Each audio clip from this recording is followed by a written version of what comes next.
la gestion des ressources minières. Travaille tous les jours dans la transparence.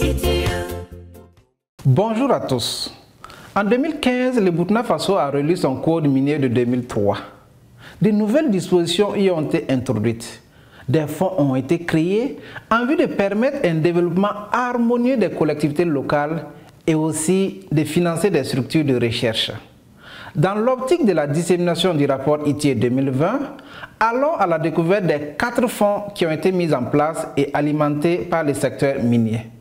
Comment sont-ils alimentés? Quel est l'objectif de chaque fonds? Qui en sont les bénéficiaires? Autant de questions que nous allons aborder dans cette nouvelle présentation. Le Fonds de financement de la recherche géologique et minière et de soutien à la formation sur les sciences de la Terre. Il est destiné à soutenir la filière de formation des sciences de la Terre, notamment la géologie. Le but étant de former des géologues et des chercheurs à même de contribuer significativement au développement du secteur extractif burkinabé.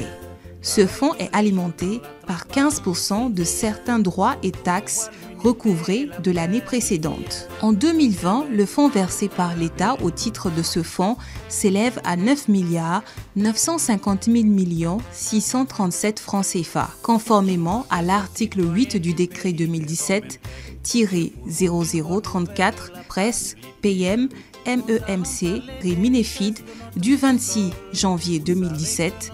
Les bénéficiaires sont le Bureau des mines et de la géologie du Burkina, Bumigeb, qui a reçu 6 467 500 414 francs CFA, soit 65% du fonds. Le Fonds national pour l'éducation et la recherche FONER, qui a reçu 1 492 500 096 francs CFA, soit 15% du fonds. Le Fonds d'équipement des mines et des carrières, qui a reçu 995 064 francs CFA, soit 10% du fonds.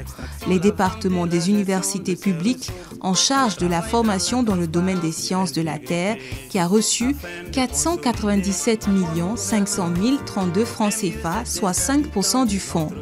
Les structures publiques de formation et de recherche dans les autres domaines des sciences et techniques, qui a reçu 497 500 032 francs CFA, soit 5% du fonds.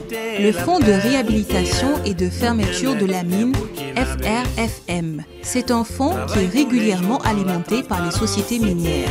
Il est placé sous la tutelle technique du ministère en charge de l'environnement à travers le Fonds d'intervention pour l'environnement, FIE.